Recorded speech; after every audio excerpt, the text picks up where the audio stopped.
Oke, jadi ini adalah definisi dari beberapa ahli gitu ya terkait apakah sistem informasi. Kemudian di sini tadi kita sampai sini ya, Butner dan Hopwood. Jadi sistem informasi adalah kumpulan perangkat keras dan perangkat lunak yang dirancang untuk mentransformasikan data ke dalam bentuk informasi yang berguna. Nah ini tadi udah disebut teknologi informasi. Teknologi informasi itu kan juga ada berupa yang hardware, perangkat keras, dan berupa software, perangkat lunak. Tadi yang belum ada disebutkan oleh tiga teman kita yang mengemukakan tadi sistem informasi tadi ini.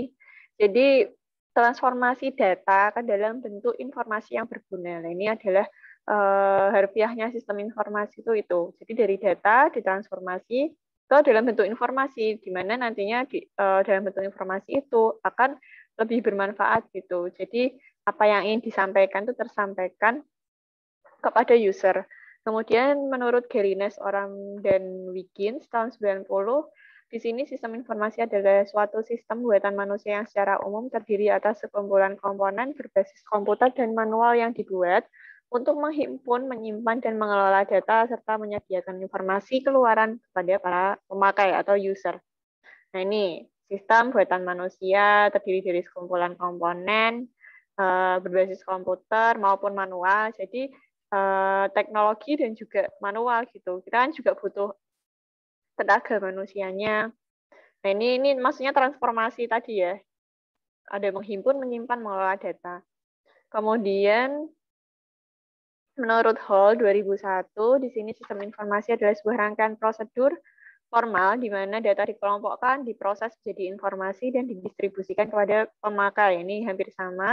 Ini maksudnya tadi transformasi, kemudian ditujukan kepada pemakai atau user. Kemudian dari Turban, McLean, dan Weatherby tahun 99, jadi di sini sebuah sistem informasi mengumpulkan, memproses, menyimpan, menganalisis, dan menyebarkan informasi untuk tujuannya spesifik. Nah, lagi-lagi informasi ini ya, dari data ke informasi. Kemudian menurut Wilkinson tahun 92, jadi sistem informasi adalah kerangka kerja yang mengkoordinasikan sumber daya. Nah, ini sumber dayanya atau resources-nya, ini ada manusia, komputer, untuk mengubah masukan, input, menjadi keluaran informasi, guna mencapai sasaran-sasaran perusahaan, maksudnya tujuan perusahaan. Nah, ini inputnya tadi bisa berupa data, maka outputnya ini berupa informasi. Nah, ini ada beberapa contoh untuk sistem informasi. Yang pertama ini ada sistem reservasi pesawat terbang.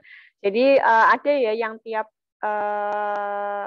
apa istilahnya merchant dari masing-masing Lion Air misal, kemudian Citylink, kemudian Garuda. Nah, ini mereka masih punya website dan sistem reservasi sendiri-sendiri gitu loh.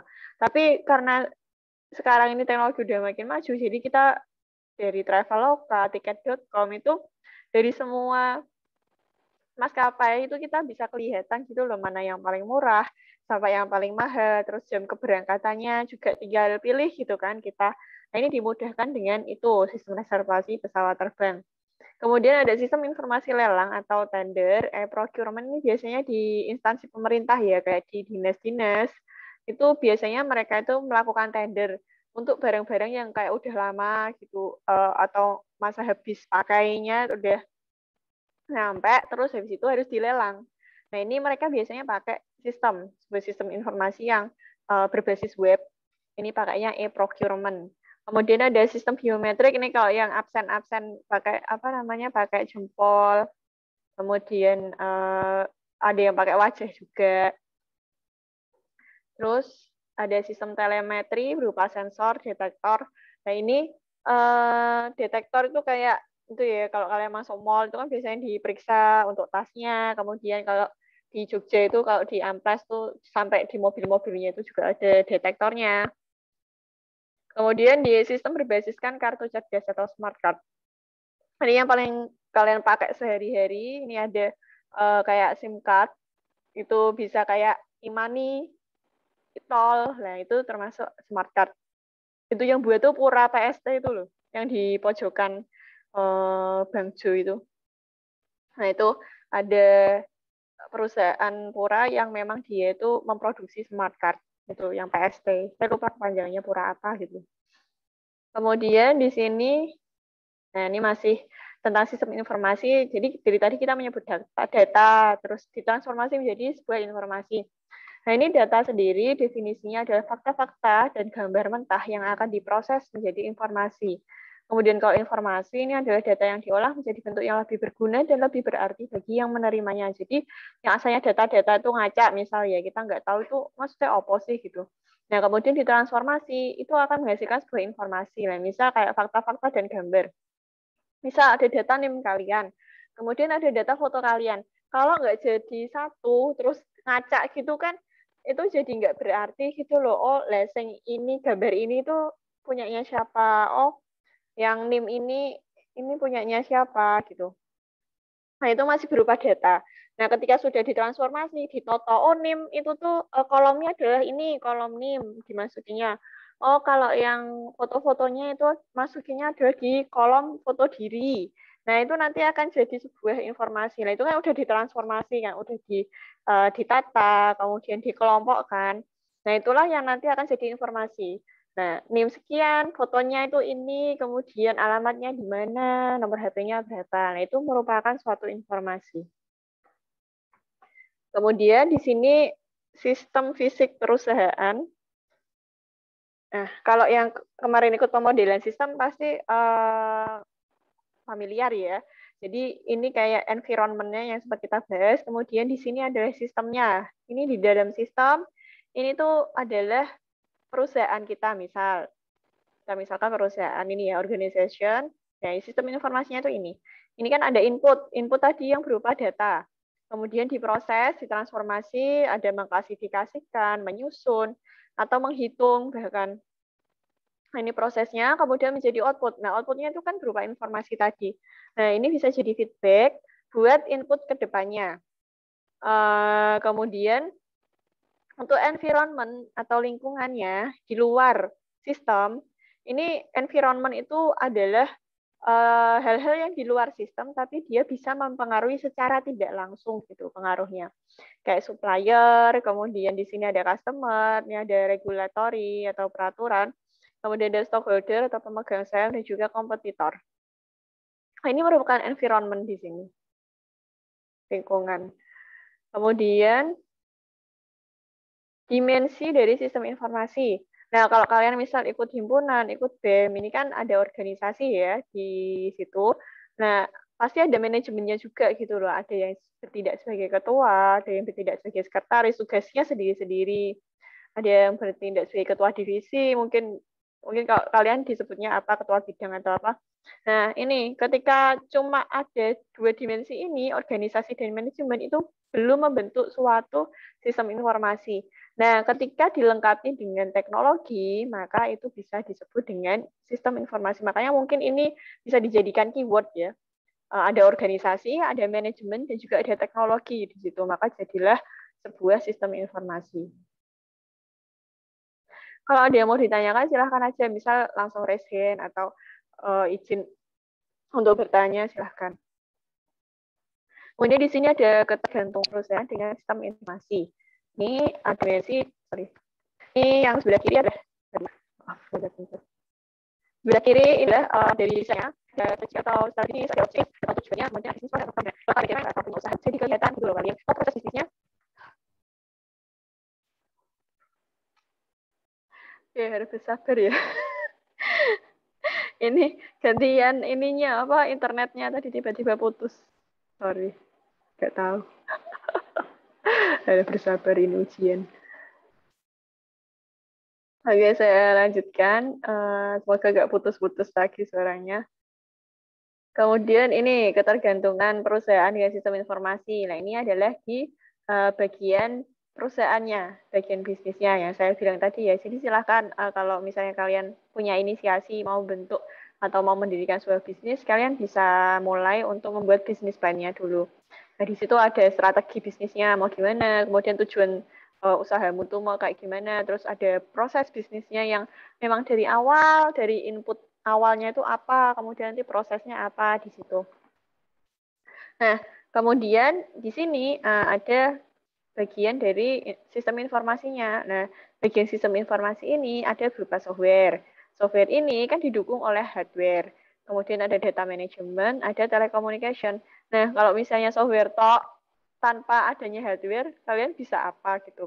Saya kan udah membangun Microsoft Word, kalian bikin aplikasi Word gitu, tapi nggak ada hardware-nya gitu, terus mau ngapain kan?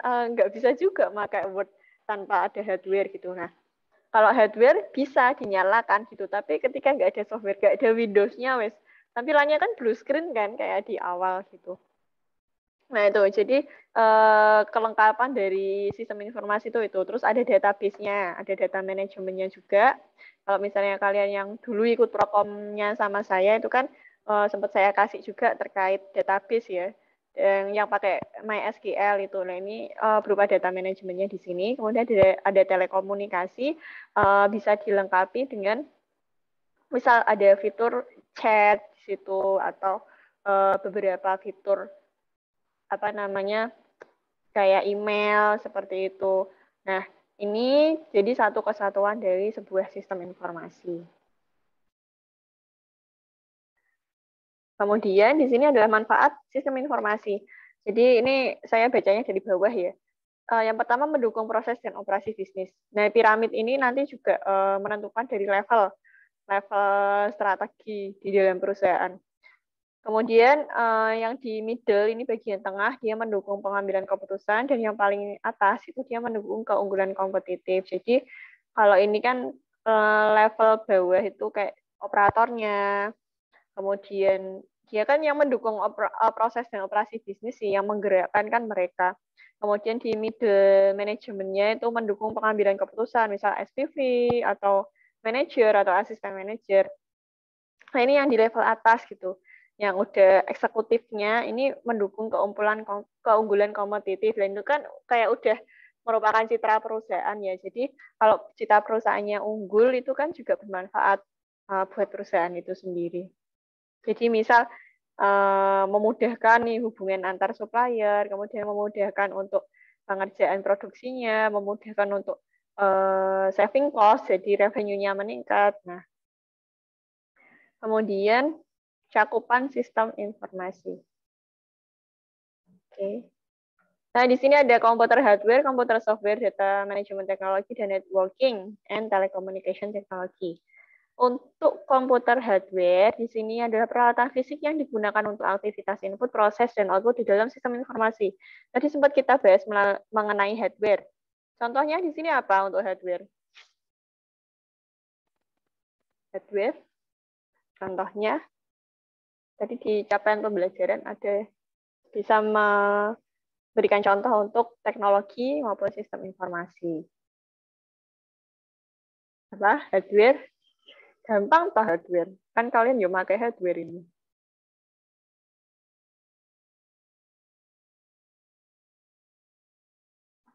Deva. Untuk menjalankan sistem Microsoft-nya. Ini contohnya apa? Contohnya PC. Hah? Siapa ini yang ngomong? Dava, Bu. Deva. Contohnya apa? PC, keyboard, mouse. PC, keyboard, mouse, apa lagi? Printer. Pintar. Nah, itu adalah contoh-contoh hardware. Ini di fotonya ada ya saat sini. Nah, ini ada monitor, ada speaker, ada flash disk, ada external hard disk, ada kamera bahkan. Kemudian ada ini kayak digital pen ya. Kemudian yang software, komputer software, terdiri dari instruksi pemrograman yang dapat mengontrol dan mengkoordinasikan komponen komputer hardware di dalam sistem informasi. Nah, itu contohnya apa?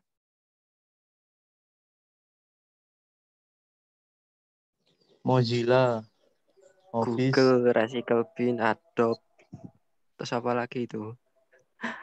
Explore. Kalau mau ngomong, ini sih yo, sebut nama. Soalnya kalau di Zoom nggak kelihatan. Siapa tadi?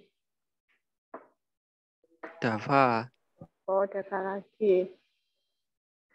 Ya, jadi ini contohnya di sini semua ada Mozilla, ada Office, ada Adobe. Adobe kan juga macam-macam ya. Ada yang buat PDF, ada yang buat apa namanya desain.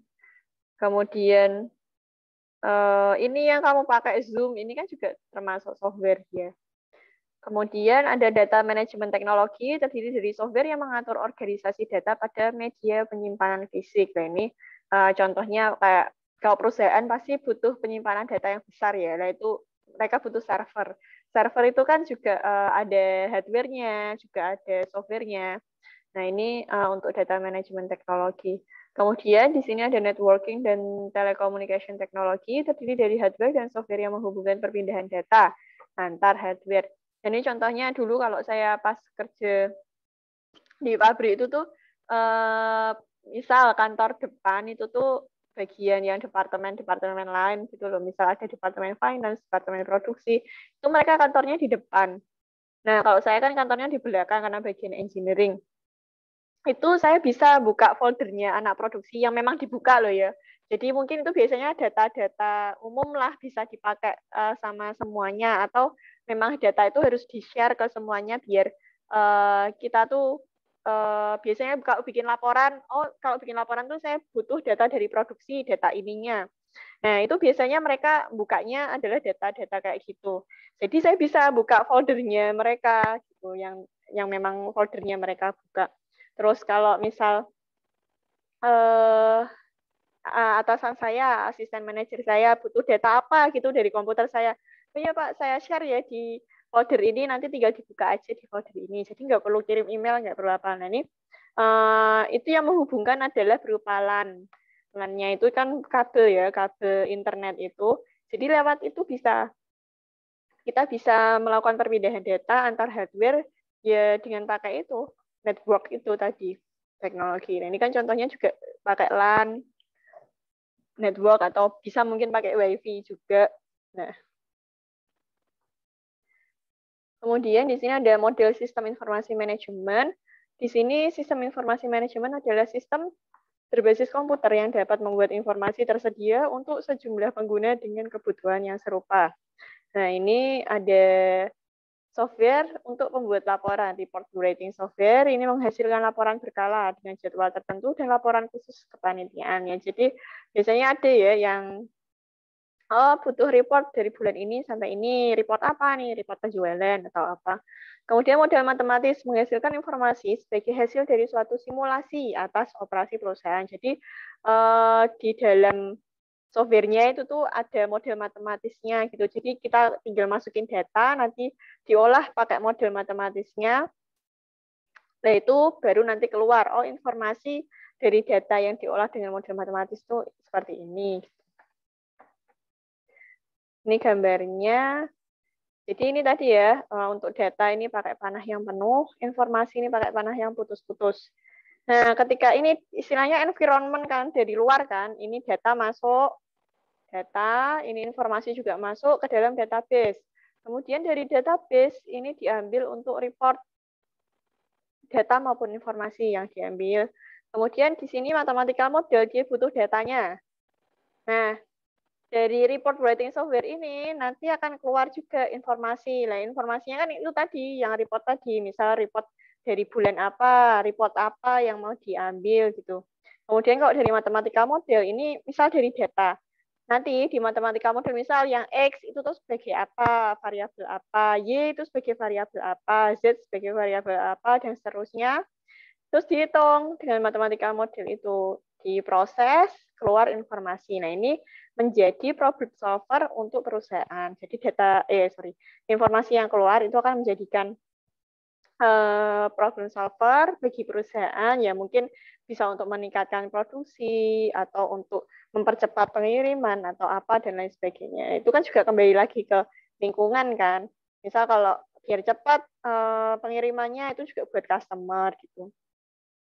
Terus biar cepat pembayarannya, nah itu buat supplier kayak gitu. Nah, ini dulu kayak tesis saya itu tuh sistem informasi. Jadi DSS lah, lebih ke DSS, Decision Support System, itu membantu manajer aset di PLN gitu kan. Nah, itu di dalam aplikasi yang saya bangun, itu tuh ada model matematisnya gitu. Jadi ketika saya masukin, misal untuk proyeksi, jadi aplikasi yang saya bikin itu proyeksi untuk budgeting tahun berikutnya atau untuk untuk budgeting annual berikutnya gitu. Nah, itu data-data yang dimasukkan ada data historisnya gitu loh. Misal variabel X itu tuh berupa apa gitu. Misal biaya apa gitu, saya agak lupa. Nah, terus yang variabel Y itu tuh merupakan apa, biaya apa. Nah, itu nanti dimasukkan. Nah, itu nanti jadi proyeksi untuk budgeting setahun kemudian. Nah, itu juga di dalamnya itu adalah saya pakainya AHP, Analytical Hierarchical Process. Itu di dalamnya ya model matematis bentuknya. Jadi kita tinggal masukin data-datanya, nanti diolah pakai model matematis, nanti keluar outputnya apa, hasil dari istilahnya kayak forecasting sih, cuma bukan forecasting yang berapa periode gitu. Jadi kayak intinya kalau nanti kita naikin variabel X, nanti output yang ini bakal gimana. Jadi bisa membantu manajer untuk memberi keputusan gitu. Nah, ini yang tadi saya sebut decision support system. Jadi di sini decision support system atau DSS atau bahasa Indonesianya yang sering kita kenal sistem pendukung keputusan. Kalau di jurnal-jurnal itu biasanya SPK dia bilangnya. Itu membantu jajaran manajemen dalam menyelesaikan suatu permasalahan atau membuat keputusan tadi ya. Kemudian ini ada groupware. Groupware di sini kemampuan dukungan keputusan kelompok melalui piranti lunak yang berorientasi pada kelompok. Nah, ini contohnya tuh ya ini kayak kita, ini tuh pakainya groupware. Misal kita diskusi nih lewat Zoom. Nah, itu termasuk groupware gitu. Kemudian ada Group Decision Support System atau GDSS, kombinasi dari groupware dan DSS. Nah, ini kalau kita kan groupware-nya ini karena untuk belajar gitu ya. Tapi ketika kita dihadapkan dengan GDSS, itu kita istilahnya ini tuh lewat Zoom itu buat rapat gitu. Misal nanti saya share untuk polling. Jadi saya share link gitu kan. Kita ini pokoknya untuk memilih apa gitu. Saya share link nanti dipilih ya. Nah, itu dari situ kita akan kelihatan mana nih yang jadi pemenangnya atau mana nih yang jadi masalah terbesarnya berdasarkan polling atau berdasarkan pemilihan dari decision support system ini. Kemudian di sini artificial intelligence (AI), ilmu yang memberikan kemampuan bagi komputer untuk menunjukkan perilaku yang sama dengan seorang manusia yang memiliki kecerdasan. Ini kalau kalian itu loh nonton drakornya Startup, itu kan yang dibahas artificial intelligence terus kan. Nah, itu kemampuan sebuah sistem informasi dalam mengenal apapun ya. Jadi kayak manusia gitu loh. Jadi dia ada sistem pembelajarannya, learning-nya. Kalau yang di startup itu tuh salah satunya contohnya dia membangun yang sistem tanda tangan itu. Jadi pihak bank itu nggak perlu sampai checking ke orangnya langsung gitu loh. Tapi dengan data-data yang dipunya, misal ada 1000 tanda tangan nih yang dimasukkan ke dalam sistem. Jadi buat sistemnya itu belajar. Karena tanda tangan itu kan kita bisa berubah-ubah ya manusia. Jadi mungkin kadang kurang titiknya, kadang kurang garisnya sedikit. Nah, itu dengan AI, dengan pembelajaran itu, sistem itu bisa ngedetect nih loh kalau itu tuh benar tanda tangan kita atau enggak. Dari polanya, kemudian dari kebiasaan kita bikin tanda tangan. Ya kan berapa ribu data itu yang dimasukkan sebagai pembelajarannya dia. Nah, itu artificial intelligence bahkan udah sampai ini ya, ada yang bikin robot yang cewek itu yang kayak manusia. Terus kayak Siri yang iPhone tadi yang ada yang pakai iPhone tadi. Itu kalau ngajak ngobrol Siri itu kan kalau dia kadang nggak ngerti kan ya udah paling dibilang aku nggak ngerti apa maksudmu atau dia jawabnya kadang ngawur gitu. Itu mungkin ada pembelajaran yang belum masuk ke dia gitu. Jadi dia belum belajar untuk menjawab pertanyaan kamu. Atau apa sih kalau Google apa ya kok saya lupa. Saya jarang pakai soalnya. Google apa sih yang pakai mikrofon itu, lupa saya ya kalau teman-teman tahu itu. Nah itu jadi kayak gitu. Terus ini model decision support system ini yang ini ya tambahannya dari yang atas tadi. Ini ada relational database management system, terus report writing software, mathematical model, ini ada tambahan groupware. Kemudian ke DSS user sebagai masukan ke DSS user. Ini ada solusi dan explanation, kemudian Nah, output dari OLAP juga. Jadi ini istilahnya analitik tapi secara analisis data tapi secara online gitu. Itu nanti di business intelligence bisa dipelajari di OLAP ini. Kemudian di sini Enterprise Resource Planning System. Nah, ini nanti kita akan belajar lebih di praktikum PTIT yang paling terakhir. ERP ini merupakan sistem berbasis komputer yang dapat mengelola seluruh sumber daya perusahaan dalam keseluruhan organisasi. Contohnya ada SAP, OpenERP, dan Odoo. SAP sendiri ini merupakan software komersial ya. Jadi benar-benar bayarnya itu lisensinya sangat mahal. Jadi beberapa perusahaan biasanya nggak pakai full semua modulnya itu nggak dipakai. Jadi paling cuma 1-2 modul gitu yang dipakai dalam perusahaan yang memang krusial gitu. Biasanya yang di human resource atau HRD itu biasanya dia pakai modulnya SAP. Kemudian yang di finance itu kadang dia juga ada yang pakai SAP karena lisensinya itu setahun bisa sampai berapa miliar gitu. Lisensi aja itu. Satu modul. Nah itu. Kemudian OpenERP, kalau OpenERP ini dia memang open ya, open source, jadi gratis, tidak berbayar. Nah, Odoo ini sebenarnya ada evolusi dari OpenERP gitu. Dulu namanya OpenERP, sekarang namanya Odoo. Nah, Odoo ini hybrid, jadi ada modul yang memang open source, yang memang free gitu, nggak perlu bayar. Ada modul yang memang sekarang berbayar. Tapi kalau kita setingkat universitas, akademik gitu, cukup pakai yang tidak berbayar itu kita udah bisa pakai. Kita udah bisa latihan pakai Odoo. Nah, kalau misalnya memang mungkin di perusahaan itu butuh kompleksitas ya, kayak accounting di modulnya Odoo itu tuh harus berbayar. Nah, kalau kita sebagai di bagian akademik untuk sistem pembayarannya itu kita nggak perlu pakai accounting itu udah bisa jalan gitu. Nah, mungkin kalau di perusahaan kan ada accounting, ada payroll-nya, ada apa macam-macam kan untuk pembayaran dan macam-macam. Nah, ini kalau Odoo itu lebih ke hybrid. Jadi ada yang free, ada yang berbayar. Pengguna sistem informasi. Nah, ini usernya. User sistem informasi adalah karyawan non-manager, staff profesional hingga manajer. Jadi bukan staff IT-nya ya. User sistem informasi itu ya yang pakai ini kayak saya yang pakai Zoom sekarang, kayak saya pakai PowerPoint. Nah, itu ya user. Kemudian level manajerial, ada tingkat manajemen, tingkat perencanaan strategis, strategic planning level itu yang segitiga tadi, ini yang paling atas. Kemudian tingkat kendali manajemen, manajemen kontrol level ini yang middle atau tengah, middle management kita sebutnya. Ini yang bagian eksekutif. Kemudian tingkat kendali operasional, operasional kontrol level. Nah ini sebagian segitiganya kita kelihatan yang tadi ya kita sempat bahas. Operational control level, ini lebih kayak yang ke staff-nya atau operator lah. Kalau yang di manufaktur kan kita nyebutnya operator ya. Kalau yang marketing, sistem IT-nya, kemudian HR-nya, finance, kita biasanya seringnya nyebutnya staff.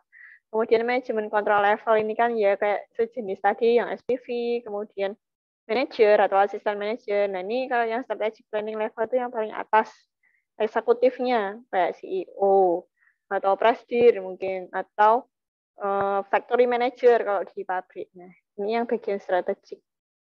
Nah kalau DSS atau SPK gitu, ini biasanya nyampainya hanya sampai di middle.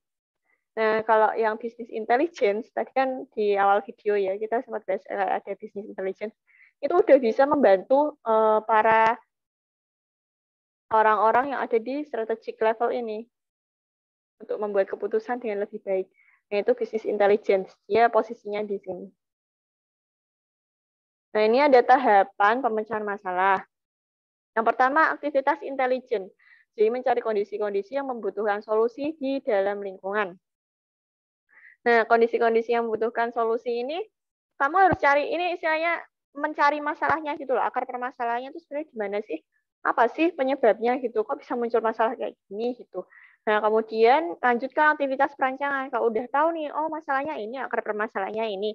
Jadi nanti mau diselesaikan dengan apa masalahnya. Nah, jadi di sini perancangan itu menemukan, mengembangkan, dan menganalisis kemungkinan-kemungkinan tindakan. Nah, kalau masalahnya ini, harusnya kita selesaikan pakai metode apa aja nih? Oh, mungkin metode A bisa, metode B bisa, metode C bisa. Oke, nanti mana nih yang bakal kita pilih untuk menyelesaikan gitu? Atau mana yang terbaik hasilnya dengan metode-metode tersebut. Nah itu aktivitas pemilihan. Kalau kemarin ada yang ikut analisis keputusan, ya kita bahas masalah pemilihan-pemilihan ini. Jadi memilih satu tindakan tertentu dari berbagai tindakan yang tersedia. Jadi alternatif-alternatifnya tadi dipilih, kemudian aktivitas peninjauan. Dari alternatif yang dipilih itu nanti akan ditinjau apakah memang benar penyelesaian masalahnya itu tepat untuk menyelesaikan masalah yang terjadi, atau memang kita kemarin ada yang salah nih pas memilih keputusan atau alternatif itu. Kemudian masa depan sistem informasi, ya kita udah tahu ya, pasti yang namanya sistem informasi itu akan selalu berkembang. Yang pertama, mereduksi biaya dan meningkatkan kekuatan dari komputer dan komunikasi, jelas. Jadi biasanya karena dengan tenaga komputer itu kita bisa mengurangi, sebenarnya memang mengurangi pekerja ya, jadi itu bisa mereduksi biaya, tapi mungkin itu juga bisa membuat lapangan kerja baru gitu dengan skill atau kemampuan sistem informasi ini. Kemudian komputer dan komunikasi semakin berkolaborasi. Contoh handphone dengan browser. Nah, kayak gini kan sekarang terkoneksi semua kan, kayak email, Gmail gitu. Di HP juga kita ada, di laptop juga kita ada, di komputer ada gitu, bisa akses. Saya tuh sampai sekarang lupa email saya tuh passwordnya apa gitu lah. Untung di HP saya itu masih bertahan gitu kan. Jadi kalau saya buka dari laptop, itu biasanya saya butuh konfirmasi dari HP saya gitu, karena saya nggak inget sampai sekarang password saya tuh apa emailnya. Nah, untungnya kayak gitu. Ya sebenarnya bisa forget password sih, cuma saya males gitu kan, karena ribet macam-macam. Nah, semuanya itu udah terkolaborasi semua.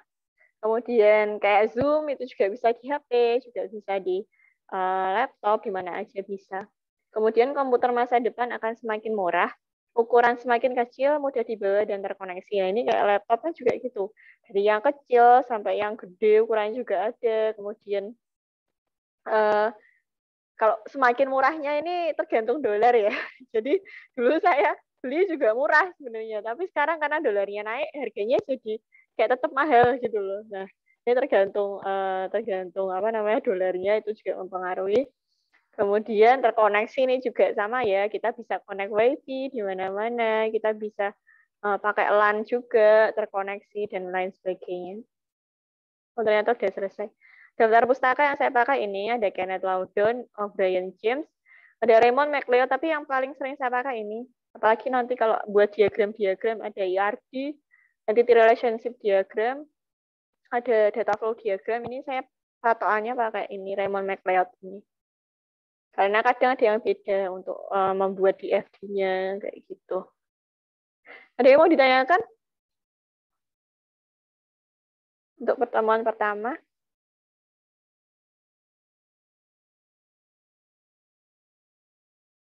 Silahkan. Kalau saya kecepatan bilang aja ya, maksudnya takutnya kecepatan gitu jadi nggak paham apa yang diomongin. Tadi ada yang di kelas sebelumnya itu dia nanya terkait apa tadi, sorry, terkait sistem informasi yang lelang kalau nggak salah. Lelang bisa Bu pakai sistem informasi, ya bisa, makanya kan itu jadi contoh. Nah ini sistem informasi lelang, mungkin memang jarang ya karena saya pun juga nggak pernah pakai sistem informasi lelang gitu. Itu biasanya dari instansi pemerintah. Nah ini contohnya, ini ada sistem informasi yang web based. Web based itu maksudnya website. Dia bentuknya website. Nah ini dari Direktorat Jenderal Kekayaan Negara. Nah jadi ini ya kantornya nih banyak ini. Di Kudus kayaknya ada, tadi saya ngecek. Kudus KKKK. Aduh, enggak. Kayaknya ada lah. Ini bisa lelang dari sini ya nih. Ada BPKAD Pati. Ini lelang dari harga 70 juta. Nah, silahkan kalau ada yang mau ikut lelang, ini silahkan untuk ikutan open bid. Kemudian kalau ini kan contoh untuk aplikasi atau sistem informasi yang dia web based ya, website gitu bentuknya. Nah kalau yang komputer based, contohnya apa? Sistem informasi yang komputer based. Data mahasiswa. Apa? Data mahasiswa. Data mahasiswa itu sistem informasi deh. Ya kan? Ini kamu bisa lebih spesifik lagi mungkin, Mas. Nama aplikasinya atau sistem informasinya apa gitu. Gimana? Contoh aplikasinya. Kan sistem informasi. Kayak apa ya? Itu Bu mungkin bank itu kan data kita ada di database-nya si bank itu. Oke. Sorry, mungkin saya kurang jelas. Jadi base-nya itu bukan base itu ya, tapi tulisannya gini. Web base atau computer base.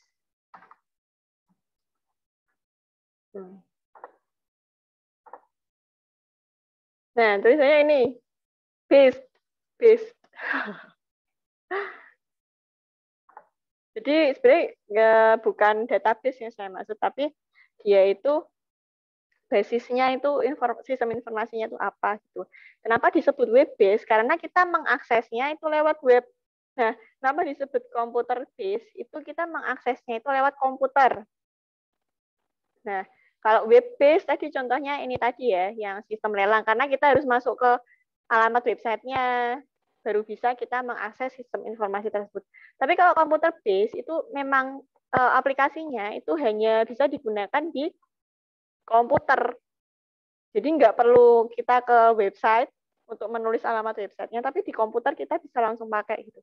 Contohnya ini, kayak PowerPoint. Ini adalah aplikasi yang computer base. Contoh untuk yang computer base karena kita nggak perlu ngetik URL atau alamat internetnya, kita nggak perlu website untuk membuka aplikasinya gitu. Nah, jadi mungkin nanti saya jelaskan lebih lanjut lagi untuk yang web base, computer base itu ada di beberapa pertemuan nanti. Nah, jadi itu mungkin sambil bisa membedakan ya aplikasi yang web base dengan computer base.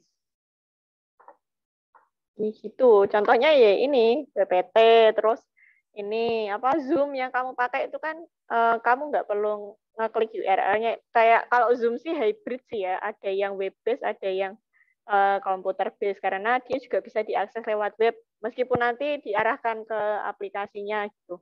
Tapi yang murni kayak komputer base ini ya kayak Word, kemudian PPT, terus PowerPoint. Kemudian apalagi coba saya cek yang saya punya. Nah, kayak driver printer itu juga termasuk dengan komputer base karena cuma bisa kita gunakan drivernya di komputer gitu. Bukan ke alamat bukan harus ngetik alamatnya dan lain sebagainya. Jadi gitu. Ya, nggak ada yang ditanyakan?